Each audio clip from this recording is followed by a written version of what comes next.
Bueno, los parásitos, como sabemos, son organismos que viven a expensas de otro, que necesitan toda la maquinaria metabólica de otro organismo, ya sea para reproducirse, ya sea para su supervivencia o simplemente para permanecer mientras llegan a su huésped definitivo. Los parásitos se dividen principalmente en protozoarios, que a su vez pueden dividirse en amibas, flagelados, ciliados y coccidios, y en helmintos, que pueden ser gusanos redondos o gusanos planos, como los éstodos, entre los que se encuentra la más común, que es Taenia solium, o tremátodos como Phaseola hepática. También se consideran algunos artrópodos como arácnidos e insectos, que son más bien exoparásitos, es decir, que infectan fuera del organismo. Para la que se lleve a cabo la relación huésped-parásito, necesitamos de algunas condiciones tanto del huésped como del parásito, siendo las más importantes del huésped la edad, obviamente en la edad más temprana o edades más avanzadas, donde el sistema inmunológico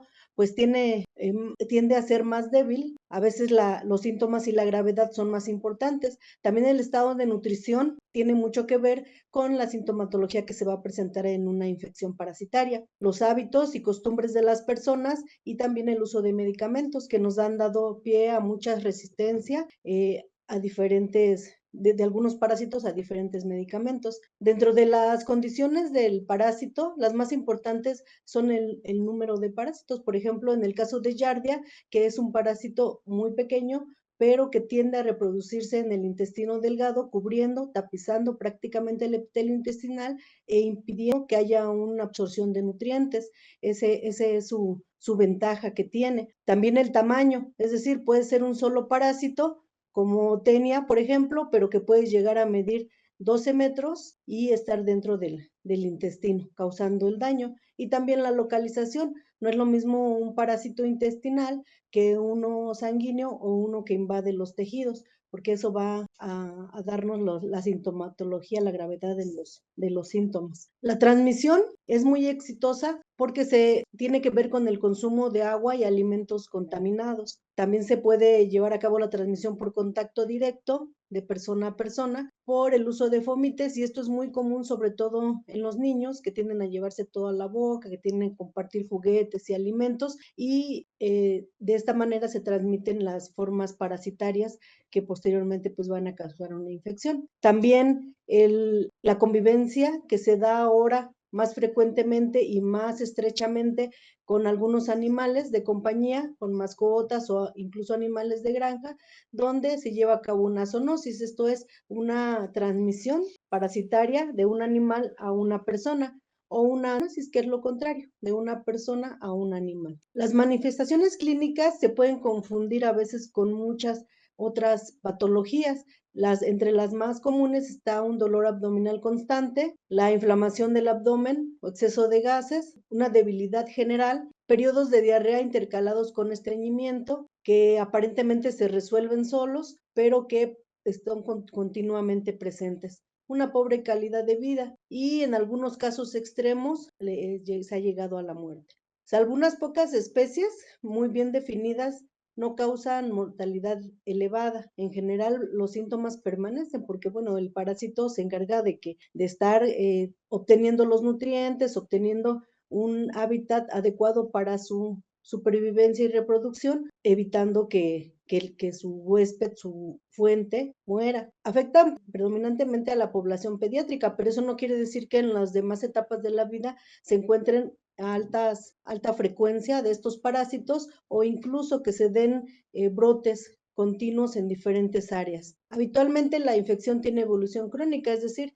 desde una ausencia total de síntomas, poco a poco va cambiando hasta que se van haciendo más graves y que pueden llegar a ocasionar problemas que comprometen la vida. También reducen la capacidad cognitiva, esto sobre todo en los niños que están en su desarrollo, y entonces la presencia de algunos parásitos pues debilita, ¿no? Detiene el crecimiento y la capacidad de aprendizaje de estos pequeños.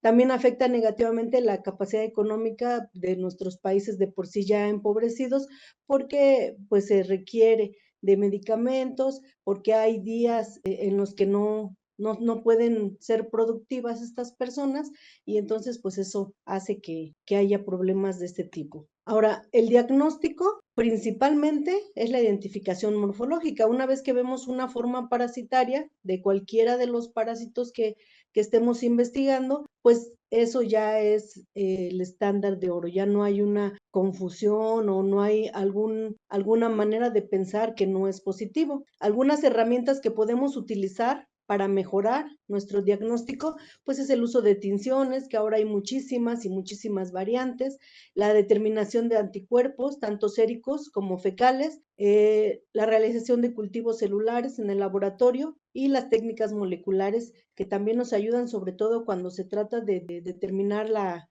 especie del organismo que está infectando. El examen de materia fecal, que se utiliza para determinar la presencia de parásitos intestinales, pues poco se ha desarrollado en los últimos 70 años. ¿Por qué? Porque es muy eficiente, porque es barato y porque poco a poco se ha ido estableciendo las condiciones para que sea más altamente efectivo. Las técnicas que son las más utilizadas en programas de control de parasitismo intestinal, precisamente por su sensibilidad, especificidad y bajo costo. También hay algunas técnicas alternativas que se utilizan sobre todo en investigación o cuando hay brotes o cuando alguna de estas parasitosis que aparentemente presentaba pues una manifestación clínica, digamos, sin muchos síntomas, leve, y de repente todo cambia, ahora con tantos problemas inmunológicos que tenemos, con tantas otras enfermedades metabólicas, pues muchos de estos han adquirido una capacidad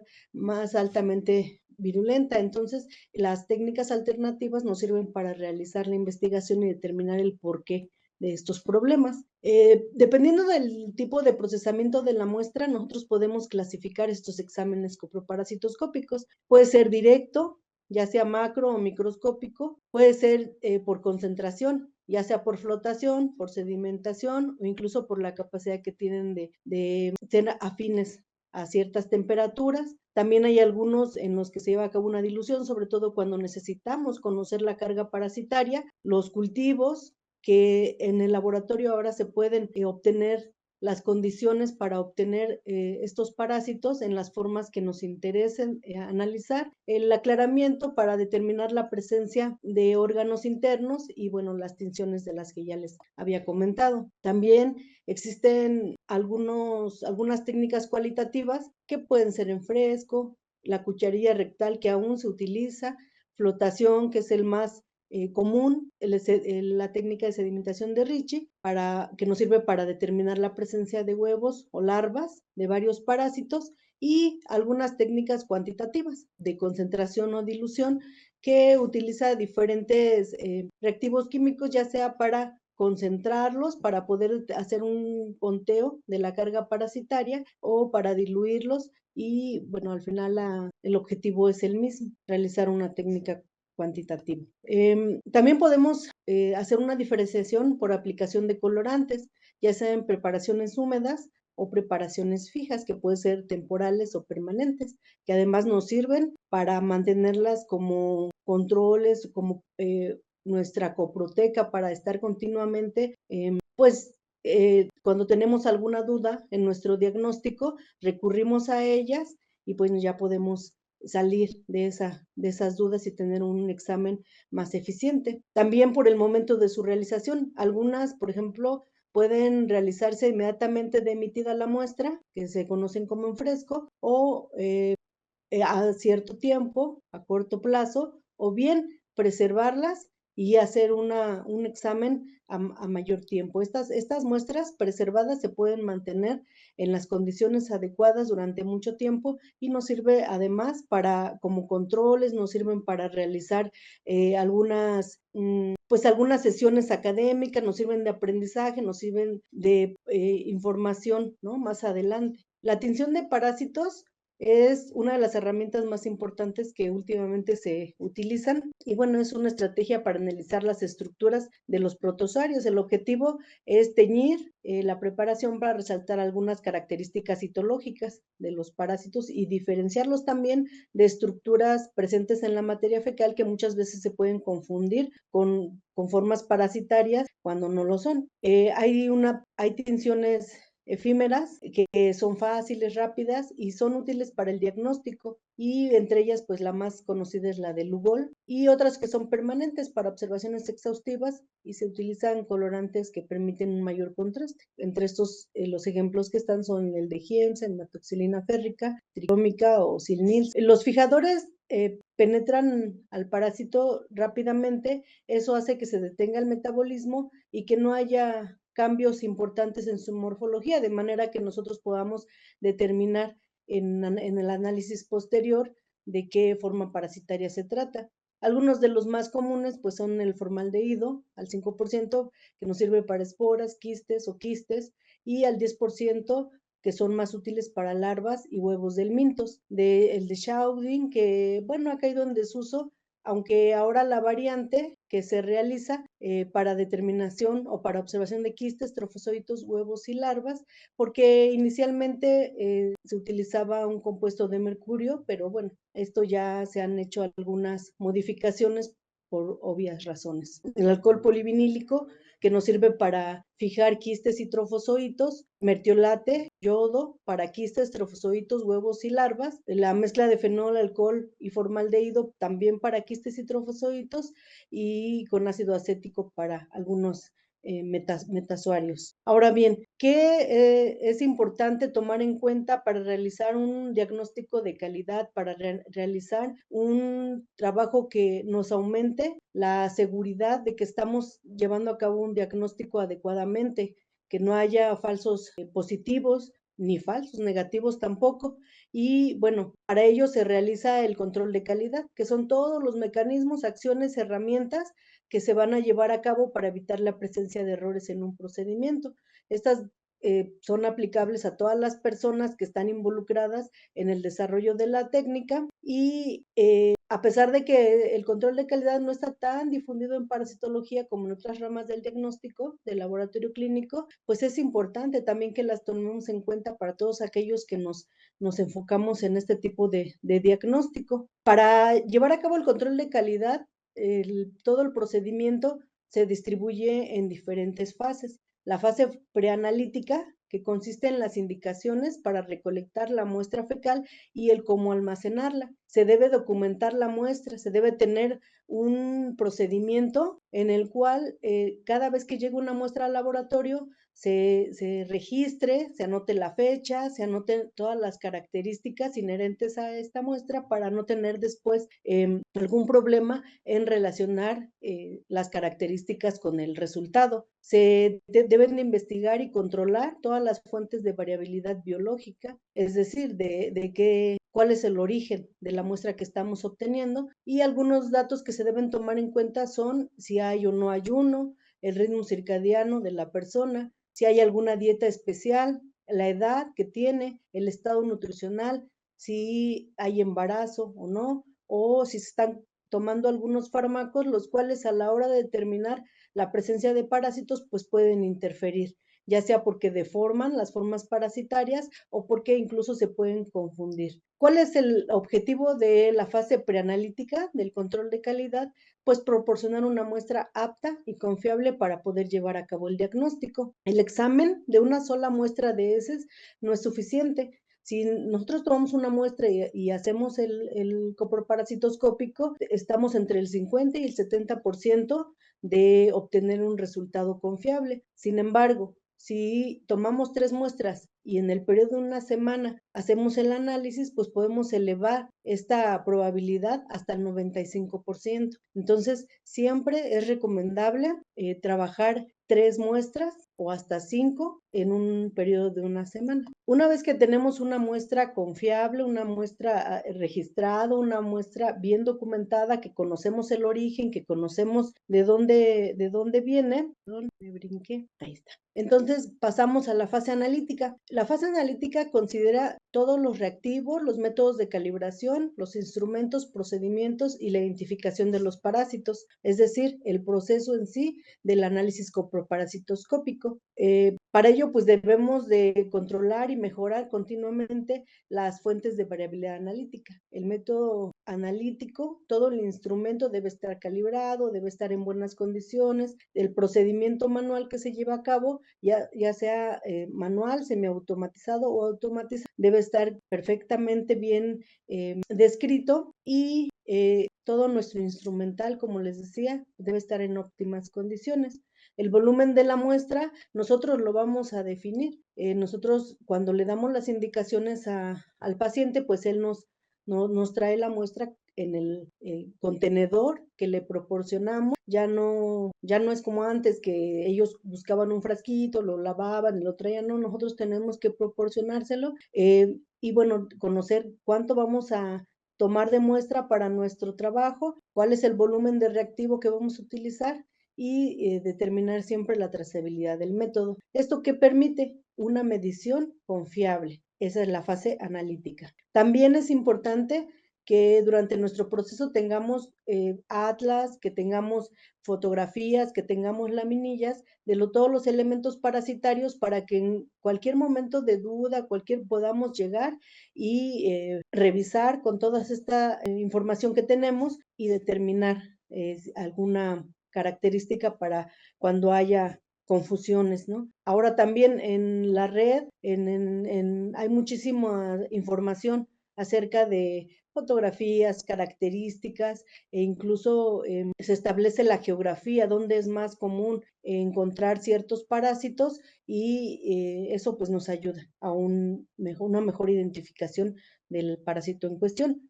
También es importante conocer la otra parte, los artefactos, todas esas formas que nos pueden causar confusión, que nosotros las vemos y aparentemente pues parecen un trofozoito, parecen un quiste, parecen una espora, parecen un huevo, pero que no lo son. Y también en la red hay páginas, ¿no? Como FACT o Artifact, que nos indica cuáles son esas estructuras que nosotros podemos confundir con parásitos. Entonces, es importante disponer de una colección propia de muestras fecales conservadas. Si nos vamos a dedicar al diagnóstico, debemos tener toda esa información con los parásitos prevalentes en el área geográfica adecuadamente identificada.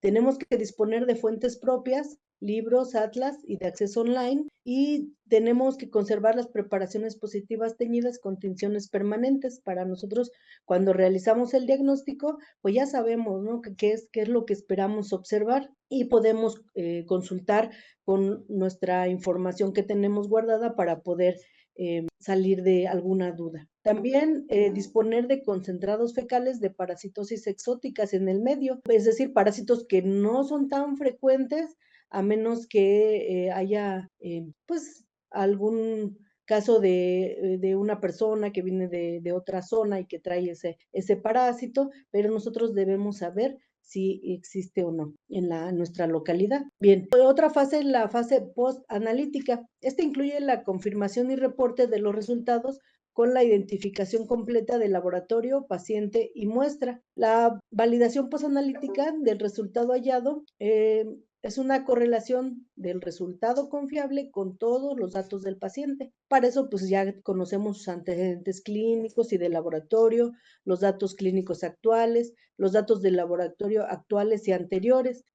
Tenemos un control de errores en los informes que vamos a entregar, tenemos un control de entrega de la información oportuna, el registro de informes entregados y el análisis estadístico de resultados obtenidos. Eso es muy importante. ¿Eso para qué nos sirve? Nos aporta un informe confiable. Bueno, también existen algunas alternativas ahora cada vez más, como el diagnóstico inmunológico, que incluye técnicas de precipitación, floculación, hemaglutinación, doble difusión, inmunoelectroforesis, incluso intradermorreacción. Todas estas han sido utilizadas para realizar también un diagnóstico serológico. El diagnóstico inmunológico nos proporciona especificidad, sensibilidad y reactividad. Una de las más usadas es la técnica de inmunocromatografía, que es muy sencilla, que es rápida Y la aplicación principal es como una prueba de campo para el diagnóstico clínico, debido a que no es necesario reactivos ni instrumentación adicional. Por ejemplo, esta que nos sirve para determinar la presencia de antígenos de Giardia o de Cryptosporidium o de ambos. Para ello, pues es una inmunocromatografía en la cual tenemos un control de reacción, la zona de captura del complejo antígeno-anticuerpo, tanto de Giardia como de Cryptosporidium, y la zona del conjugado. Es muy sencillo, simplemente se coloca un buffer de dilución, se coloca la muestra y se coloca la tira reactiva. Se esperan 15 minutos y ya podemos observar un resultado negativo, la presencia positiva de Giardia, de Cryptosporidium o de ambos. ¿Sí? También otra es pues algunas técnicas de inmunofluorescencia en las cuales los anticuerpos se marcan con fluorocromos. Estos anticuerpos, al ponerse en contacto con diferentes formas parasitarias, pues reconocen los antígenos tanto de los quistes como de los trofozoitos y, bueno, al ser revelados y observados al microscopio, nos dan la fluorescencia que necesitamos para determinar la presencia de estos parásitos, o bien la detección de antígenos. En una placa se tiene un anticuerpo que va a captar el antígeno presente en las heces de un parásito determinado, de un parásito de interés, y bueno, con un conjugado y en presencia del sustrato vamos a poder obtener una coloración que va a poder determinarse por una lectura, ¿no? Un espectrómetro. Entonces, estas se han aplicado en diferentes kits comerciales, en diferentes modificaciones y variantes que hay, en la cual podemos determinar la presencia ya sea de un solo parásito o de diferentes en una sola muestra. Entonces, esto nos ha ayudado a aumentar, ¿no? la capacidad diagnóstica en el laboratorio. Y también existe el diagnóstico molecular. Ahí va a depender del tipo de muestra disponible, tanto en cantidad, en contaminantes, el almacenamiento de esta muestra, y cuánto tiempo y a qué temperatura ha estado, si tiene fijador o algún conservador, para poder utilizarla en el diagnóstico molecular y, por supuesto, pues tener la infraestructura para poder realizarlo. De ellos, pues la PCR y algunas de sus variantes han sido utilizadas para la determinación de algunos parásitos. En esta gráfica se observa una electroforesis en gel de agarosa de DNA correspondiente al gen GDH y TCP11 de Giardia intestinales. Entonces, se puede determinar específicamente la presencia del parásito en la muestra. También uno de los trabajos que se ha realizado es llevar a cabo una multiplex, es decir, en un solo tubo, en una sola muestra, se lleva a cabo la determinación de 5 parásitos diferentes. En este caso, que son Cryptosporidium, Microsporidium, Cyclospora, Isospora y Giardia intestinalis. Entonces, se realiza una sola reacción y ahí podemos observar la presencia de cualquiera de estos 5 parásitos.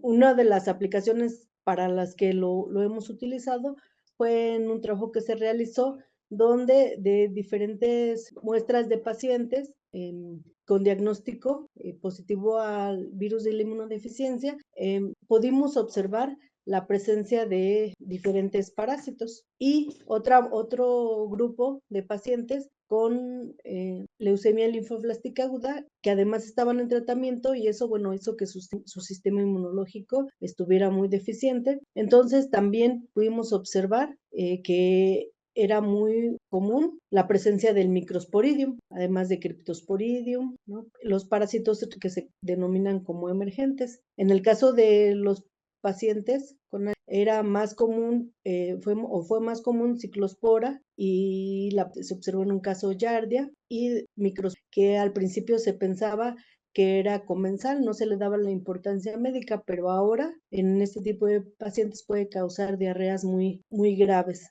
que pueden comprometer incluso la vida porque, bueno, son inherentes a las enfermedades colaterales que presentan. Estos son los parásitos que observamos principalmente en estas muestras: Giardia, por ejemplo, Isospora, diferentes especies de Microsporidium. Se observó también Cryptosporidium, Cyclospora, que fueron los más comunes en este tipo de pacientes. Aquí se observan diferentes tinciones. La idea es observar las diferentes tinciones que nos permiten, sobre todo en el caso de Microsporidium, ya que estos requieren forzosamente tinción para poder observarse, ya que las esporas son muy pequeñas, de incluso el orden de una micra. Entonces esta es la única forma de poder observarlas al microscopio. En México, obviamente las frecuencias, los valores de frecuencia son muy, muy variables, dependen de la región, dependen de la edad, ¿no? de la población que se toma en cuenta, pero de manera general, las más comunes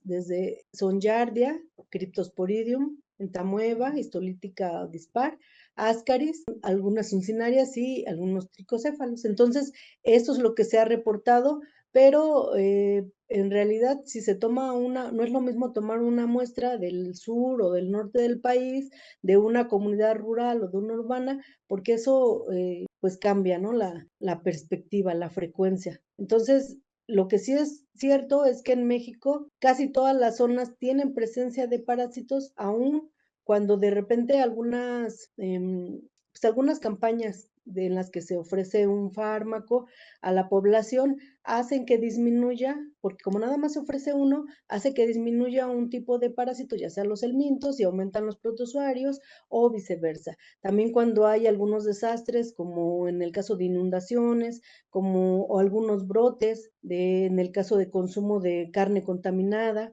etcétera, pues eso hace que algunas frecuencias se eleven. Y sin embargo, bueno, la parasitosis sigue siendo un problema muy importante en nuestro país. Las medidas de prevención pues son aparentemente muy fáciles de llevar a cabo para evitar estas infecciones, como la eliminación higiénica de las heces domiciliarias, el lavado de las manos antes de las comidas y después de ir al baño, el mantener las uñas de las manos cortas y limpias, provisión de agua potable, la limpieza minuciosa de frutas y verduras, la cocción apropiada de los alimentos, especialmente de las carnes, la limpieza profunda del cuarto de baño, el lavado de la ropa interior y de cama con regularidad, eliminar insectos tales como moscas y cucarachas, estas porque pueden tener contacto con materia fecal fuera de la vivienda. También, ahora que es muy común tener no solamente una mascota, sino dos, tres o más, desparasitar los animales domésticos y evitar caminar descalzo en la tierra, ya que algunos parásitos pueden ingresar al organismo desde la piel. Entonces, la falta de educación y las condiciones socioeconómicas desfavorables,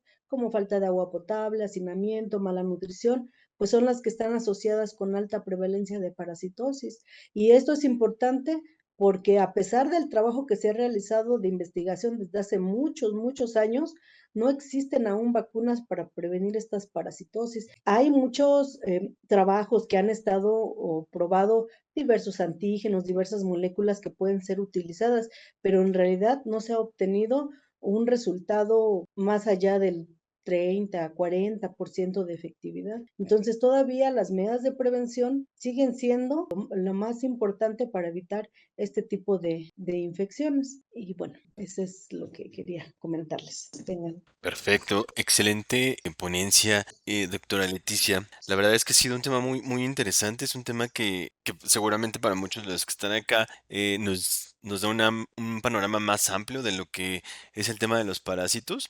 Y pues muchas gracias por la aportación. Entonces, vamos a dar inicio a la sesión de preguntas y respuestas. Quiero invitar a todos los que están por acá que tengan alguna pregunta que por favor vayan dejando sus preguntas en el chat.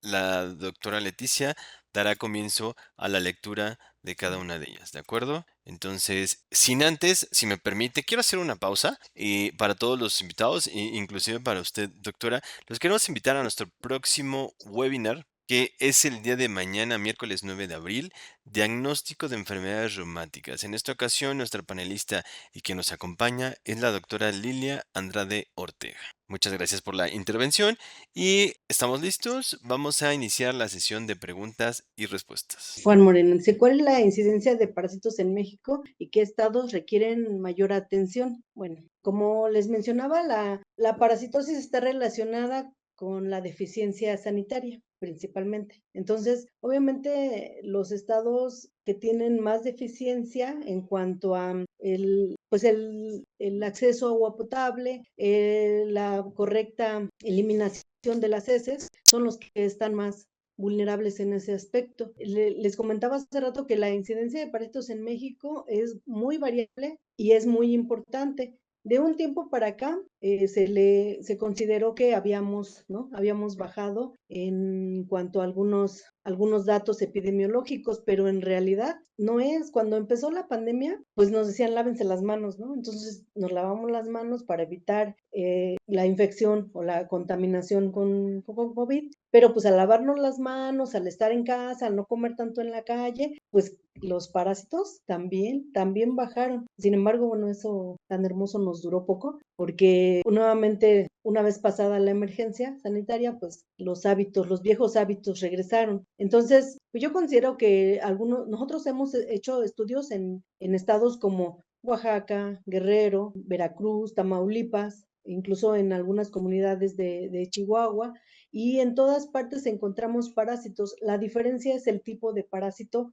que encontramos. Obviamente en Guerrero, en Oaxaca, pues son más los intestinales, ¿no?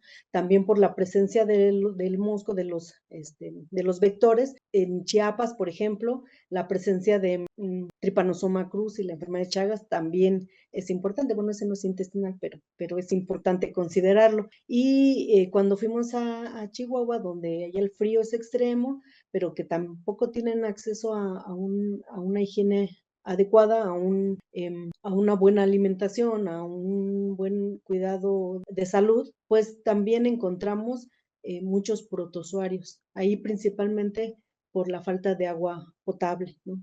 Que no tienen ahí en las comunidades que están en la sierra, es muy difícil.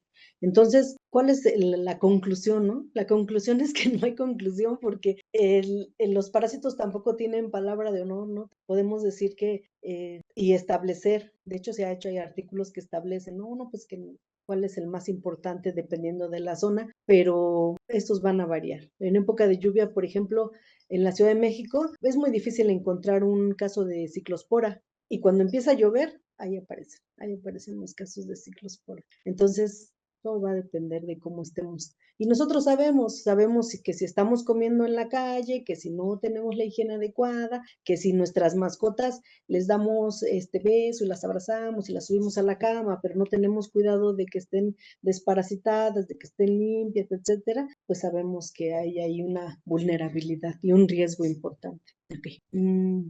Dice, ¿cada cuándo es necesario un estudio de parásitos en personas sanas?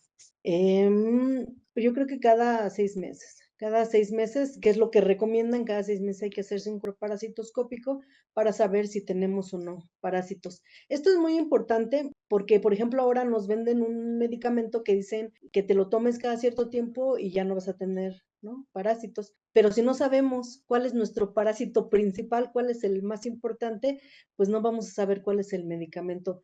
Hay muchos medicamentos eficientes, hay muchos medicamentos que son, pues, que los podemos tomar y no hay ningún problema, pero no hay un solo medicamento hasta ahora que acabe con todos los parásitos. Y ese es nuestro principal problema, que no es cierto que una tableta, un tratamiento te va a eliminar de todas las parasitosis. Es necesario hacerse un parasitoscópico y ya, bueno, ya sabes, el tratamiento va dirigido y eso es más importante. Cada 6 meses está bien, pero bueno, también si hay sintomatología antes, hay que recurrir al análisis.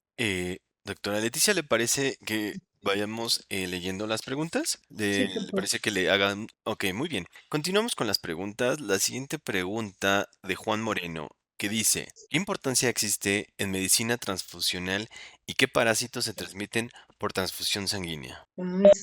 Esa es muy importante y muy actual además, porque principalmente se le ha dado importancia a la enfermedad de Chagas. Hay muchas, hay varias, y ahorita las voy a mencionar, pero la enfermedad de Chagas, hace un par de años se conmemoró, ¿no?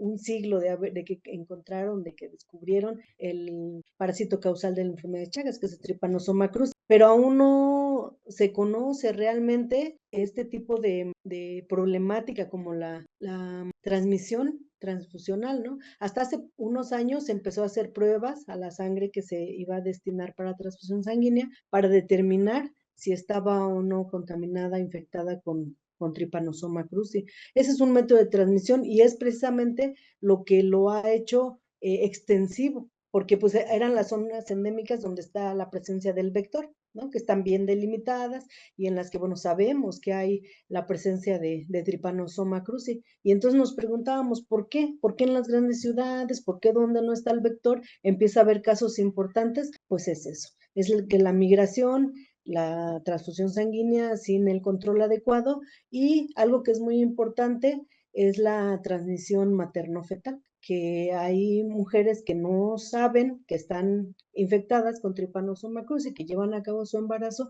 y que hay una alta probabilidad de que el bebé tenga esta infección también, se transmita, ¿no? A través de, pues cuando se lleva a cabo el parto y se transmita también la infección. Y entonces, si no lo sabemos, pues llega un momento en sus primeros años de vida donde empieza a manifestar síntomas y la enfermedad de Chagas es controlable, pero no curable. Sin embargo, en los primeros años se puede curar al 100%, en la etapa temprana se puede curar al 100%, por eso es tan importante dentro del control prenatal establecer, ¿no? La identificación de la presencia de Trypanosoma cruzi.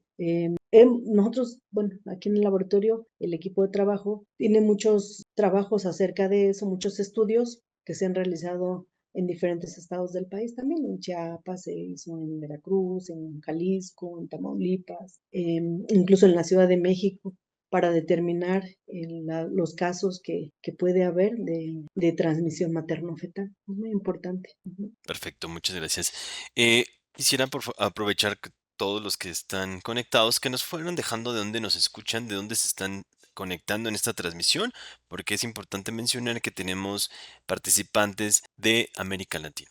Nos gustaría leerlos, ¿vale? Y continuamos. De Emanuel Lima. Son dos preguntas en una y nos dice, dentro de la línea de diagnóstico, ¿se recomienda pruebas en dúo en la parte microscópica, inmuno y molecular o con una sola basta? Cualquiera de las pruebas existentes. No sé si... Sí, en el caso de la parasitosis les mencionaba, pues la observación de las formas parasitarias sigue siendo el estándar de oro, porque pues una vez que los ves, ya no hay duda, ¿no? Están presentes. Sin embargo, a veces hay casos difíciles de diagnosticar, hay casos en los que hay sintomatología y se les hace un estudio y se les hace un coproparastoscópico, se le hace otro y no se encuentra un resultado positivo, no se encuentra el agente etiológico, qué es lo que está pasando. Entonces ahí es cuando es recomendable realizar algún estudio inmunológico o es recomendable realizar una prueba de biología molecular. También aquí en el hospital es común que se les hagan las pruebas de biología molecular por la rapidez, porque o sea, se puede obtener un resultado pronto y no podemos tener o la cantidad de muestra que se tiene es muy, muy pequeña para hacer un propagandoscópico, pero para biología molecular, para una PCR, por ejemplo, para una multiplex, no se necesita un tamaño de muestra muy grande. Entonces, generalmente con un coproparasitoscópico es suficiente, a menos que haya alguna situación de estas que mencionaba en las que es recomendable. Ahora, cuando se hacen prácticas de campo, en estudios epidemiológicos, pues obviamente los estudios inmunológicos nos ayudan muchísimo porque son más rápidos, porque se pueden hacer allá mismo, pero bueno, son otros casos, ¿no? Muy bien, continuamos. De Liliana Sandoval, respecto al uso de antiparásitos, ya que son de libre venta, ¿podría dar su opinión sobre la aparición de resistencia? Gracias. Sí, sí hemos detectado e incluso trabajado nosotros aquí tenemos algunos cultivos de parásitos, entonces eso nos permite determinar la resistencia, la efectividad y resistencia de algunos fármacos. Por eso les digo, en su mayoría, los que están en el mercado son buenos, son eficientes, pero sí hay casos de resistencia de manera importante porque pues no se cumplen no hay apego al tratamiento, la gente, las personas toman el medicamento una vez, una dosis, se sienten mejor y dejan de tomarlo. O como decimos, ¿no? Nos ofrecen un fármaco o una tableta que nos va a curar todas las parasitosis, pero no es cierto. No es cierto, simplemente nos puede ayudar con un parásito, pero no con otro tipo. Es decir, supongamos de Giardia, ¿no? Albendazol, con Giardia, pero con amiba no es tan eficiente y con otros elementos sí nos puede ayudar, o metronidazol, que además tiene un montón de efectos negativos porque arrasa con toda nuestra flora intestinal y causa efectos secundarios importantes, o no sé. La idea, por eso siempre es hacernos un coproparasitoscópico, determinar cuál es el parásito que tenemos y seguir el tratamiento de acuerdo a las instrucciones que nos da el médico, porque ahora todos somos médicos, vamos al internet, googleamos y, ¿cómo me puedo curar? O peor aún, ¿cómo desparasito a mi perro, a mi gato, a mi perico, a la mascota que sea que tengo, ¿no? Porque todos tienen capacidad sonora. Entonces, ¿cómo lo desparasito? Y generalmente no es igual, ¿no? Para un humano, para una persona, que para un animalito, y depende también del parásito que tenga, y depende de su peso, y depende de muchas cosas para poder tomar un tratamiento adecuado. Sí le damos mucha importancia a la resistencia a antibióticos por todo lo que conlleva, pero también la resistencia a antiparasitarios es un problema que va en ascenso. A lo mejor no se nota tanto porque muchas veces los síntomas no son tan graves, pero sí es un problema importante. Y además hay parásitos como Giardia, que es muy genéticamente cambiable, tiene mucha plasticidad, que fácilmente puede adquirir resistencia a fármacos. Nosotros le hemos inducido aquí en los cultivos en manera in vitro, y sí tiene facilidad para adquirir resistencia. A lo mejor no todos los parásitos, pero hay unos específicamente que sí. Por eso hay que poner atención también en eso, en el consumo, el mal consumo de antiparasitarios. De acuerdo, muy bien, muchas gracias. De pregunta de Prisol, ¿hay algún tratamiento profiláctico recomendado, sobre todo para infantes menores de 6 años? No, profilaxis no hay. Las medidas de higiene, las medidas de cuidado de los alimentos que consumimos, etcétera, y todos los que les mencionaba, esas son las medidas por las que podemos evitar una infección parasitaria. No hay forma o sea, con un medicamento de prevenir. No hay vacunas, como mencionábamos. No la hay. Siempre, y no tiene caso tampoco estar consumiendo medicamento para evitar que nos vayamos a contaminar. No lo hay. Lo mejor es tener el cuidado, las medidas higiénicas, y obviamente un análisis cada 6 meses para saber si hay, porque una persona en la familia que no tenga síntomas, que no tiene está bien, está sana, está feliz, está contenta, pero que está parasitada y no tiene las medidas higiénicas adecuadas, puede ser un portador para estar parasitando a toda la familia, sobre todo si es quien prepara alimentos, sobre todo si es quien cuida a los niños, etcétera. Entonces, por eso es importante mejor realizar un estudio cada cierto tiempo, y en caso de que pues, sea positivo, tomar el medicamento adecuado. Uh-huh. Perdón. Pregunta de Angélica, ¿cuáles son las condiciones y tiempo adecuado para resguardar una muestra sin perder la estabilidad?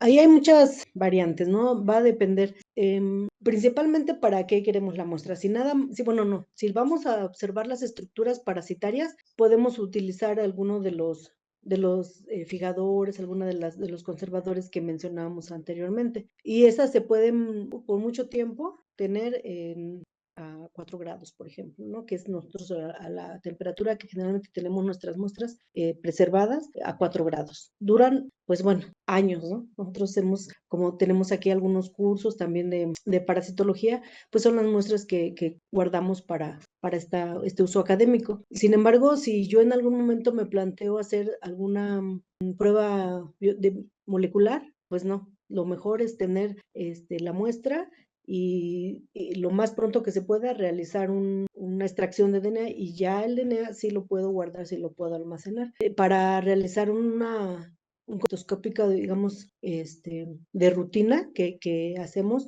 pues la muestra nos las traen, las tenemos a 4 grados, que normalmente nosotros la metemos en el cuarto frío, y en ese mismo día se realiza sin ningún fijador, sin una sustancia, ¿no? Que nos ayude a preservar. Ese mismo día también se eliminan, porque ahora con las medidas de bioseguridad que debemos de cumplir en todos los laboratorios, tampoco podemos estar almacenando muestras fecales naturales, digamos, por más tiempo. Entonces, ese mismo día se realiza el estudio, ese mismo día se elimina la muestra. Si nosotros tuvimos algo que nos interesa, entonces sí, ya la preservamos. O si las traemos, las que vamos a traer a campo y que les tenemos que poner algún fijador, formaldehído o cualquiera, pues ya lo utilizamos, buscamos las condiciones adecuadas dependiendo del tiempo que los vamos a dejar. Por eso es que hay tantas opciones, pero como les mencionaba, ¿no? El formaldehído al 5% o al 10%, si son para larvas, para gusanos, pues nos puede ayudar. Lo mantenemos a 4 y no hay ningún problema. Siempre debemos tener en mente la información que queremos obtener de esa muestra,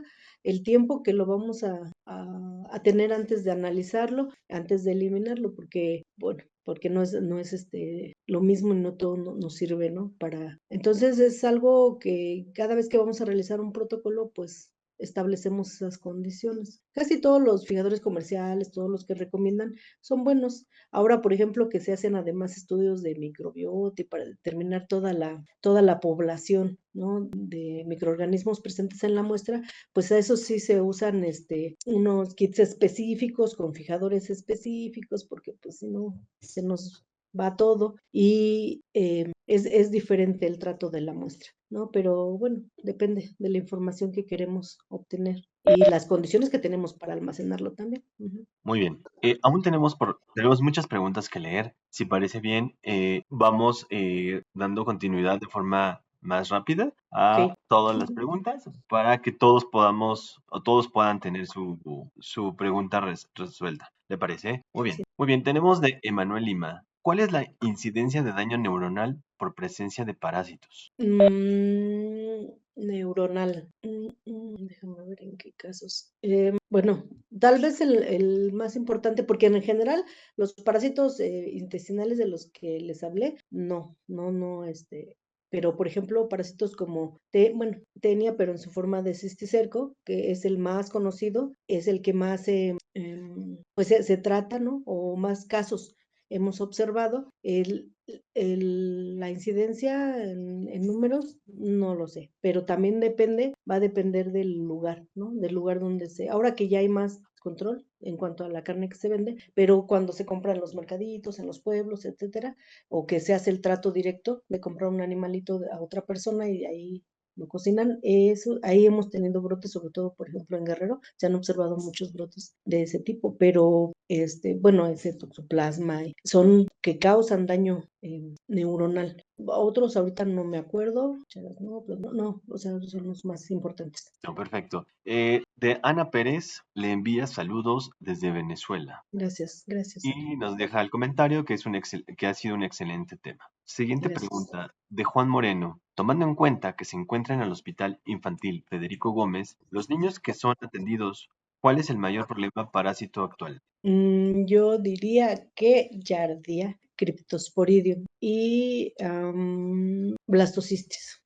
Tomando en cuenta también que la población que llega a este hospital son niños con problemas de enfermedades graves, ¿no? Esos son los que más comúnmente se observan. Quiero responderle una pregunta yo a Nelly Natalí Ramírez. Nelly, para obtener tu constancia, en el transcurso de los días les vamos a hacer llegar una encuesta, la cual les pedimos por favor respondan, nos dejen sus comentarios y en el transcurso después de esa respuesta les haremos llegar su constancia de participación, ¿vale? ¿De acuerdo? Tenemos un saludo de Ana Rosa Pérez desde Puebla. Gracias. Ana Pérez nos dice que gracias por la excelente conferencia. También tenemos saludos a Isabel Villalobos desde la ciudad hasta la Ciudad de México, aquí en la Ciudad de México. Nos ha dicho que todo el tema se ha explicado con mucha claridad y le agradece el seminario. Gracias. Y bueno, prácticamente con este comentario de Isabel Villalobos, además de que Catherine, cuando tuvimos un problema técnico, nos dijo que qué pasaba, se ha resuelto. Hemos terminado la sesión de preguntas y respuestas. También por cuestión del tiempo, queremos agradecerles a todos los que se han conectado. Y no sé si quiere dejar un breve comentario de cierre para toda nuestra audiencia antes de finalizar. Sí, bueno, toda esta información que les he comentado, obviamente ha sido desde la experiencia, ¿no?, que nosotros hemos tenido aquí en el laboratorio con investigación en parasitología.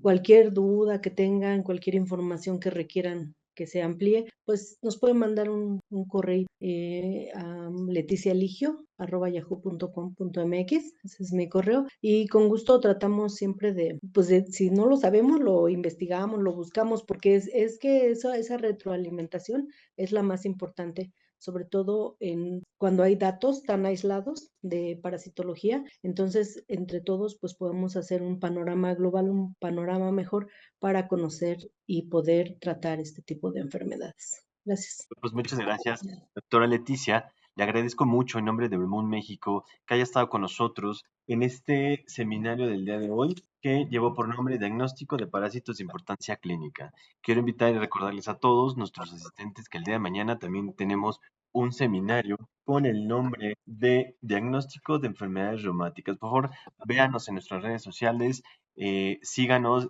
regístrense para que el día de mañana estemos de vuelta por acá. Sin más, que tengan una buena tarde. Igual, doctora Leticia, que tenga una muy buena tarde. Gracias por todo. Nos vemos. Hasta luego. Hasta luego.